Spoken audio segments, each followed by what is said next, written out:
왕의 지성소에 들어가 보좌하며.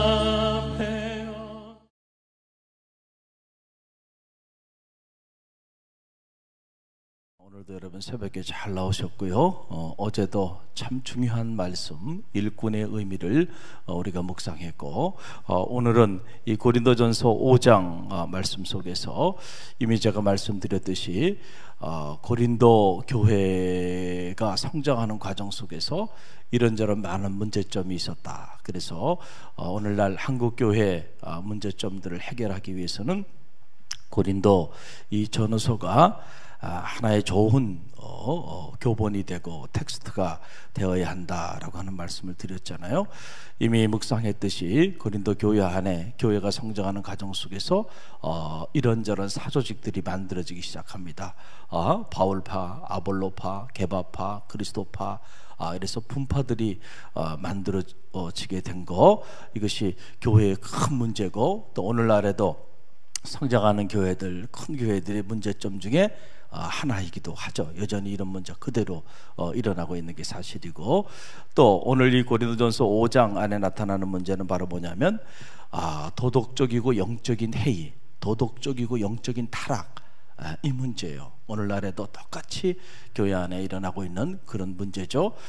이 문제를 사도 바울이 어떻게 대처해 나가는가라고 하는 사실인데, 이미 우리가 묵상했듯이 이 고린도라고 하는 이 도시는 해상 무역의 중심지였기 때문에 수많은 사람들이 그곳에 모여서 이렇게 배가 먼 항해를 나갈 때에 안전을 위하여 이런저런 모습으로 우상에게 절을 하고 숭배하는 이런 문화가 자리하고 있었고, 아프로디테 신전, 사랑의 여신이라고 하는 이 엄청난 신전이 그곳에 있어서 무려 1000명 이상의 여사제들, 당시 여사제들은 성적인 행위를 통해서 종교적인 행위를 했던 그런 여사제들이었단 말이에요. 오늘날 말하면 창기와도 같은 그런 존재들인데 1000명이나 넘는 말이죠.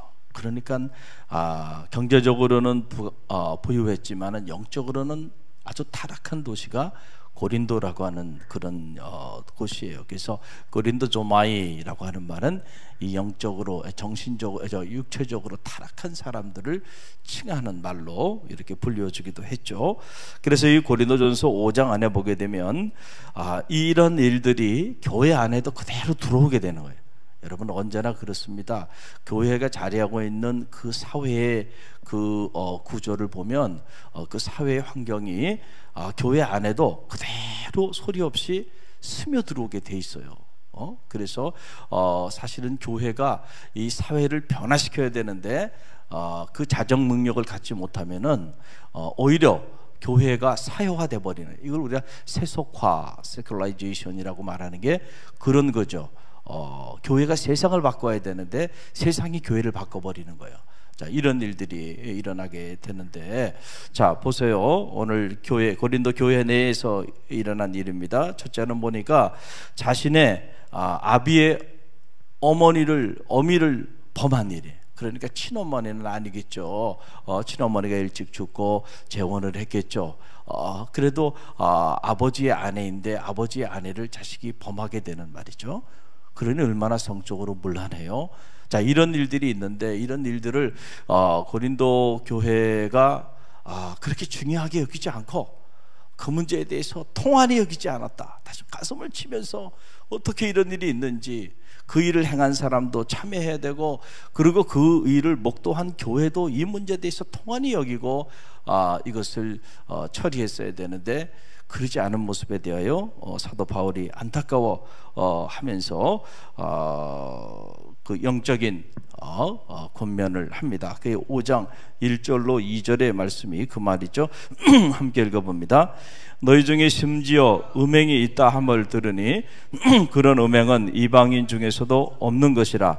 누가 그 아비의 아내를 취하였다 하는도다. 그리하고도 너희가 오히려 교만하여져서 어찌하여 통한히 여기지 아니하고 그 일 행한 자를 너희 중에서 쫓아내지 아니하였느냐는 얘기예요. 참 사도 바울이요, 무서울 때는 무섭죠. 사도 바울이 뭐 사랑을 얘기하고 다 얘기하지만은, 그러나 교회를 생각할 때는요 무섭습니다. 그래서 주님의 교회를 더럽히는 일에 대해서는 용납하지 않은 거예요. 그래서 왜 쫓아내지 않았느냐, 그런 사람들을. 그리고 너희가 그 사람들 때문에 통한이 여기며 가슴 아파하면서, 그리고 그 사람들을 내가 쫓아냈어야 되는데 왜 아직도 아무런 문제가 아닌 것처럼 그냥 그대로 품고 있느냐라고 하는 그런 이야기입니다. 또 하나 더 나가서 이제 이런 도덕적이고 육적인 타락을 넘어서 이제 영적인 타락까지 이어집니다. 탐남한 욕심을 갖고 우상을 숭배하고, 지금 말하면 사이비 이단, 또 후용, 모욕을 하고 술 취하고 토색하는 자들, 이런 자들과는 사귀지도 말라는 거예요. 여러분, 우리가 사귐에 대한 얘기를 많이 하지만은, 그러나 사귀어야 될 사람하고 사귀어야 되고, 사귀지 말아야 될 사람하고 사귀지 말아야 돼요. 그래서 이런 사람하고는 사귀지 말아라. 그리고 더 나가서 이런 사람들은 내어 쫓으라는 거예요, 교회에서. 이런 무서운 이야기가 이 고린도전서 5장에 나오고 있어요. 그 내용이 11절로 13절의 말씀이에요. 11절로 13절 함께 읽겠습니다. 이제 내가 너희에게 쓴 것은, 만일 어떤 형제라 일컫는 자가 음행하거나 탐욕을 부리거나 우상 숭배를 하거나 모욕하거나 술 취하거나 속여 빼앗거든 사귀지도 말고, 그런 자와는 함께 먹지도 말라 함이라. 밖에 있는 사람들을 판단하는 것이야 내게 무슨 상관이 있으리오마는, 교회 안에 있는 사람들이야 너희가 판단하지 아니하랴. 밖에 있는 사람은 하나님이 심판하려 하시느니와, 이 악한 사람은 너희 중에서 어떻게 하라? 내쫓으라. 내쫓으라는 거예요. 자, 여러분, 대단히 무서운 말씀이 오늘 이곳에 기록되어 있는 것을 보게 됩니다. 교회에서 행해지는 이 징계를 우리는 권징이라 그래요. 따라합시다. 권징. 이 권징은 한국 교회 안에서도 한국 교회 근대사에 있어서 보게 되면 처음에는 권징이 잘 행해졌어요. 요즘은 교회에서 이 권징이 잘 행해지고 있질 않아요. 그래서 교회가 이렇게 타락하고 힘을 잃어버리고 마른 거예요. 권징, 감리교의 창시자인 존 웨슬리는 감리교 운동을 전개하면서 보게 되면 권징을 잘했습니다. 여러분들이 이 감리교 운동이 뭔지를 몰라서 그래요. 감리교 운동을 보게 되면 웨슬리가 영적인 운동을 전개하기 시작하니까, 그 영적인 운동을 전개하는 과정 속에 별의별 사람들이 다 모여들기 시작했어요. 그러지 않았겠어요? 한번 생각해 보세요. 그래서 철저하게 규칙과 규범을 만들었고, 그리고 소그룹을 만들어서 그 소그룹의 리더를 세우고, 그 리더로 하여금 그 소그룹 내에 지금 같은 고린도 이 전서 5장 같은 이런 문제들이 발생했을 때는 반드시 권징을 했습니다. 반드시 내어 쫓았어요. 그래서 한국 교회, 특별히 감리교도 이 전통을 잘 따라서 법으로 지금 이 권징을 행하고 있습니다. 여러분들 중에는 잘 모르는 분들이 있어요. 1년에 한 번씩 연회라고 하는 걸 하죠. 감리교는 이 서울연회 13개 지방이 서울연회로 구성되어 있는데, 저도 마찬가지입니다. 저도 지금 제가 감리사까지 했지만은 그럼에도 불구하고 해마다 전 연회원 있는 앞에서 감독님이 뒤로 돌게 합니다. 그리고 품행 통과를 합니다. 그래서 품행에 문제가 있다든가, 예를 들어서 감리교 목회자로서 무슨 특별히 영적으로 신령한 이런 문제가 있거나 육신적으로 도덕적으로 문제가 있게 되면, 그 전 연회원 중에서 한 사람이라도 손을 들면 품행 통과가 안 돼요. 지금도 하고 있는 일이에요. 장로교는 이런 거 없어요. 근데 감리교는 그걸 하고 있습니다. 해마다. 그래서 어떤 경우에, 자주는 아니지만 여러 가지 문제가 있는 경우에 통과하지 못하고 심사를 받고 심판을 받고 징계를 받습니다. 이게 감리교 내적으로 이걸 하고 있어요. 그럼에도 불구하고 가끔 보면 안타까운 일들이 일어나요. 그건 할 수 없죠. 그래서 교회에서 징계하고 그거 가지고 부족한 것은 이제 법적으로 징계를 해버려요. 그래서 목사직을 박탈을 시켜버리고, 최근에도 젊은 목회자 중에 한 분이 그렇게 돼서 지금 사회법에 또 벌을 받고 있는 이런 교육자도 있어요. 그러나 장로교에 비해 본다고 하면 거의 없는 거나 마찬가지예요. 왜냐하면 내 쪽으로 철저하게 이걸 다루쓰리고 있기 때문에 그래요. 장로님들은 지방에서 하는 거예요. 지방에서. 근데 지방에서 잘 이루어지질 않아요. 근데 난 이거 회복돼야 된다고 봅니다. 지방에서 해야 돼요. 장로님들을. 그리고 권사님들 어디서 해요? 감리교 권사는 당에서 하는 거예요. 당에서. 당에서 감리교는 장로교와 달라 1년직. 그래서 1년에 한 번씩 다 일어서게 하잖아요. 제가 다 일어서게 해서 한 해 동안 살면서 감리교 권사로서 언행 심사에 있어서 문제가 있다고 생각하면 손 들라는 거예요. 그러면 여러분들이 보고 신령한 문제가 있다든가 또는 도덕적으로 심각한 문제가 있다든가 그런 사람이 있으면 한 사람의 손 들면 그 사람은 징계해야 돼요. 그래서 처리해야 한다는 거예요. 권징. 그래서 우리가 해마다 당회에서 그거 하고 있는 거예요. 할렐루야. 왜 이런 거를 하느냐 이거예요. 왜 사도 바울이 이렇게 하라고 이렇게 하는가? 두 가지 목적 때문에 그래요. 다시 말하면 자 지금 이런 행위를 하는 사람 그 사람을 첫째는 보호하기 위한 거예요. 이게 잘 이해가 안 되죠? 징계받는 사람을 무슨 적이 하냐? 아니에요.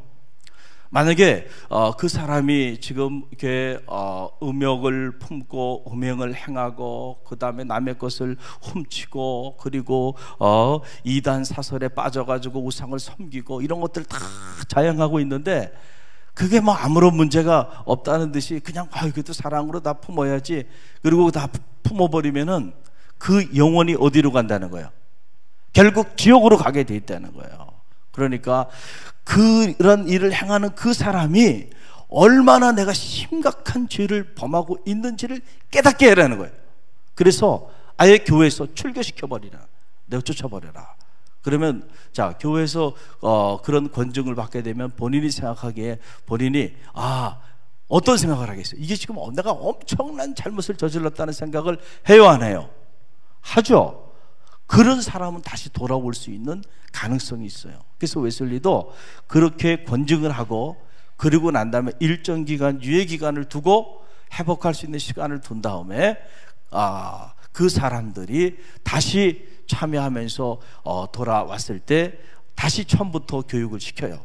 철저하게 웨슬리는 교육과 훈련을 많이 시켰습니다. 그래서 교육과 훈련을 시킨 다음에 그 훈련에 이 사람이 통과하게 되면 다시 그 소그룹 멤버로 그를 받아들이게 했어요. 이 과정을 갖게 해야 돼요. 무슨 말인지 알겠죠? 그 사람 본인을 위한 거예요. 첫째는. 둘째는 뭘 위한 거예요? 교회를 보호하기 위한 거예요. 교회. 그래서 오늘 말씀을 보게 되니까 누룩에 대한 비유를 하잖아요. 누룩을 비유하면서 이야기를 하는데 제가 해마다 저를 사랑하는 지방에 사는 어느 분이 해마다 저한테 감자를 이렇게 보내와요. 너무너무 감자가 맛있는 감자예요. 근데 꼭 잊지 않고 저는 잊고 지내는데 보면 또 해마다 이렇게 보내와요. 너무너무 제가 감사한데 이번에도 보내오셨어요. 비가 막 오고 그러는데 이렇게 보내오셨어요. 그래서 제가 요즘 이렇게 혼자 있으면서 그 감자를 삶아 먹는 맛이 얼마나 좋은지 몰라요. 어제도 저녁에 혼밥이라 그랬죠. 혼자 먹는 거 이거 뭐 참 외롭기도 하고 어떤 경우에는 간편하기도 하고 그러는데 이제 곧 옵니다. 이번 주에 돌아오십니다. 그분이 돌아오시는데 그래서 어제 딱 감자를 3개를 삶았어요. 그래서 하나는 제가 오늘 가지고 왔어요. 새벽기도 끝나고 먹고 아침으로 먹으려고 가져왔고 2개를 제가 이제 이렇게 맛있게 먹었는데 감자를 삶으려고 이렇게 보니까 아래 보니까 썩어 있는 감자가 있더라. 박스채 내가 이렇게 뒀었는데 그 박스를 다 열지는 않았었는데 그 밑에 이렇게 보니까 하나가 완전히 썩어가지고 이렇게 문드러졌어요. 그리고 보니까 그 주변에 보니까 그 하나가 범인이야 지금 보니까. 그런데 그 하나 때문에 주변에 있는 감자들 여러 개가 일정 부분 썩어가고 있더라고요. 그 어떻게 했을까요? 제가 썩은 감자를 그냥 괜찮아 같이 있어 이러고 그냥 덮어놨을까요? 그 썩은 감자, 썩어가고 있는 감자들은 전부 다 솎아냈어요. 그래가지고 음식물 쓰레기통에다가 깨끗하게 버렸습니다. 그리고 박스는 새롭게 새로운 걸로 싹 갈아가지고 저도 살림 잘하죠. 그거를 가만히 내버려두면요, 보면 그 썩은 감자 하나 때문에 주변에 있는 감자들이 이제 시간이 지나면요, 그 맛있는 감자가 다 썩어가지고 못 먹게 된다니까. 그러니까 교회도 마찬가지예요. 교회가 영적으로나 또 육적으로, 도덕적으로, 이게 성적으로 분명한 기준을 가지고 있어야지 이게 해이해져가지고 아유 좋은 게 좋지, 그리고 이것도 덮고 저것도 덮고 그러다 보면은 처음에는 어떻게 그런 일이 일어날 수 있냐고 막 그러다가 나중에 이제 그것이 반복이 되고 그런 것들이 일상이 되기 시작하면은 뭐 그래도 되는가 보다 하고 그냥 자기네들도 모르는 사이에 다 감염이 되고 말아요. 전염이 되고 말아요. 그래서 더 이상 교회가 아닌 모습으로 하나님의 거룩한 성전인데 너희가 여호와의 거룩한 성전임을 모르냐? 그 거룩한 성전을 거룩하게 잘 구별해서 여러분 유지해야 하는 일은 결코 쉬운 일이 아니에요. 이 세속화된 도시 한복판에서, 세속화 이 문명의 도시 한복판에서 이번에도 보세요. 서울시 광장 전체가 동성애자들이 다 옷 벗고 축제를 벌이고 있고, 서울시가 현 정부가 그런 것들을 다 국가 세금을 받아가지고 말이죠, 그런 걸 다 승낙을 해가지고 나라가 어디로 가는지 인권의 이름으로 말이죠. 이게 무서운 거예요. 사람의 기호를 따라가는 세상이, 여러분 보세요. 노아 시대에 왜 노아 시대가 그렇게 타락한 시대가 되고 하나님의 멸망을 받았나요? 각기 지 좋아할 대로 사는 거예요. 사람의 기호를 따라, 자기의 기호를 따라 결혼하고 자기의 기호를 따라 살아갔어요. 하나님의 뜻이 안중에 없었다. 그래서 하나님께서 심판한 거 아닙니까? 창세기를 보세요. 사람의 기호, 지금 말로 말하면 인권이에요. 국민이 주인이 되는 순간 영적으로 보면 여러분 이게 무서운 세속화로 가고 마는 거예요. 무서운 일이 일어나고 있어요 지금. 자, 이런 것들을 가만히 우리가 그냥 당연히 뭐 그럴 수도 있지, 소수자들도 보호해야지, 다양한 문화를 인정해야지, 그렇게 인정하다가 그런 문화 속에서 그렇게 생활하고 살던 사람들이 어디 안에도 들어와요? 교회 안에 들어오잖아요. 그래서 미국의 UMC 교회 안에는 목회자 중에 동성애자도 있고요, 교회 정회원 중에 동성애자도 인정하는 이런 법이 통과되고요. 그런 일들이 일어나고 있으니까 그 UMC 교회가 지금 다 무너져 가지고요, 교회가 그래서 지금 존폐 위기에 있는 거예요. 미 연합감리교회가 지금 왜 그렇게 됐는지를 알아야 돼요. 근데 지금 한국 교회도 지금 그런 위험한 상황 속에 놓여 있어요. 그래서 우리가 신앙적으로 말씀 안에서 잘 살아간다고 하는 것은 우리가 도덕적이고 또 육신적인 차원에서도 성결한 삶을 살아야 돼. 할렐루야. 그래서 밖에 있는 사람들, 다시 말하면 세상 사람들보다는 더 도덕적이어야 되고 더 윤리적이어야 되고요, 그리고 더 거룩해야죠. 할렐루야. 그렇지 못한다고 한다면 더 이상 교회가 교회될 수 없는 상황까지 놓이게 된다. 지금 고린도 교회가 이런 위기 가운데 있어요. 사도 바울이 내가 육적으로는 너희에게 떠나 있자, 그러나 영적으로는 내가 너희와 함께 하지 않느냐? 그리고 내가 이러한 일에 대하여 분개하노라. 그리고 이 일에 대하여 내가 판단하니까 너희가 왜 빨리 이 일을 처리하지 않느냐? 빨리 처리하라 라고 하는 이런 말씀이 오늘 고린도 전서 5장에 나오고 있어요. 오늘 한국 교회가 이 메시지를 잘 귀담아 들어야 한다고 생각합니다. 한국 교회가 병든 것 중에 하나가 뭐냐면 무조건 위로 목회를 하고 있기 때문에 그래요. 좀 누가 상처받았다 그럼 무조건 위로하고 소비자 중심의, 하나님 중심의 목회가 아니고요, 교인 중심의 목회를 하고 있으니까 어떻게 교인을 내쫓을 수가 있어요? 있을 수가 없다고 생각하는 거죠. 그러니까 이미 문제가 생기고 있는 거 아닙니까? 오늘 우리가 이 말씀 잘 귀담아 듣고 더 긴장하면서 여러분들이 하나님의 교회에 덕을 세우고 하나님의 교회를 더 거룩하게 만들어가는 데 동력이 돼야지, 교회를 더럽히는 데 동력이 돼서는 안 되잖아요. 그래서 우리가 더욱더 경건의 옷깃을 여미고 자기를 돌아보고 가정을 돌아보고 그 자기 삶을 돌아보는 그런 지혜가 있기를 간절히 바랍니다. 오늘 이 말씀 붙잡고 우리가 기도하며 나가고요.